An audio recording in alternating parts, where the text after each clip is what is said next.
Hello everyone and welcome to another Fusion Super Collider.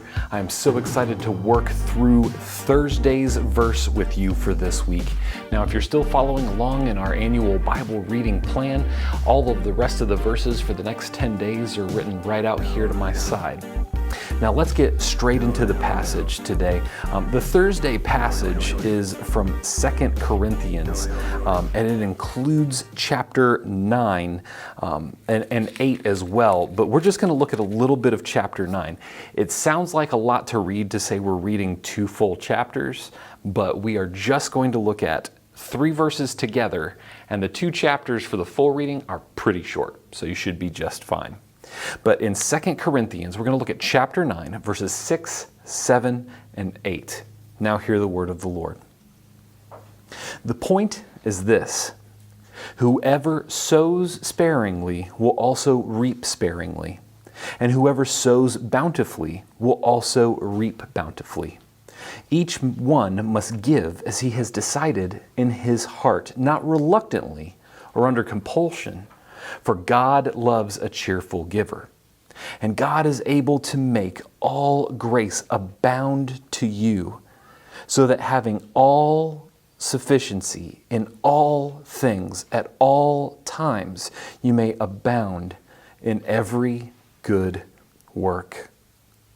Now, that is an incredible thing. If we look at this passage, it starts off with a little bit of sow and reap language. And of course, they're talking about, gardening and farming when it comes to, being generous. Putting a lot of seed out yields a lot of crop. And so putting out a lot of generosity yields a lot of some kind of special blessing that we're going to get to here.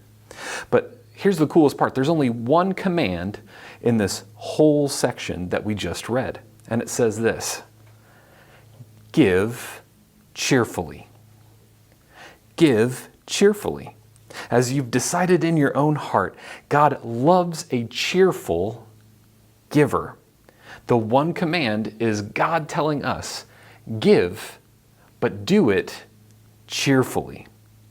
And see, what's great is that as we give cheerfully, that's what God is considering in this case, good work. God loves a cheerful giver, and that is the kind of work that He would call good. And so why do we share this little passage today? You see, it matters what is on your heart when you serve, not just that you are serving. You see, people can show up to service projects and do all sorts of things for their hours, for a certain type of qualification. Maybe they have a school project and they have to serve for 2 hours a month or something like that. But you can do that kind of thing with a poor spirit or a bad attitude, an attitude that doesn't show you to be a cheerful giver. And so why do we say it matters what's on your heart when you serve? Because the produce of your service, a cheerful giver service, produces what we see in verse 11. Now, we didn't read that one, but I'll just give you the little teaser trailer for those of you that are getting ready to read it.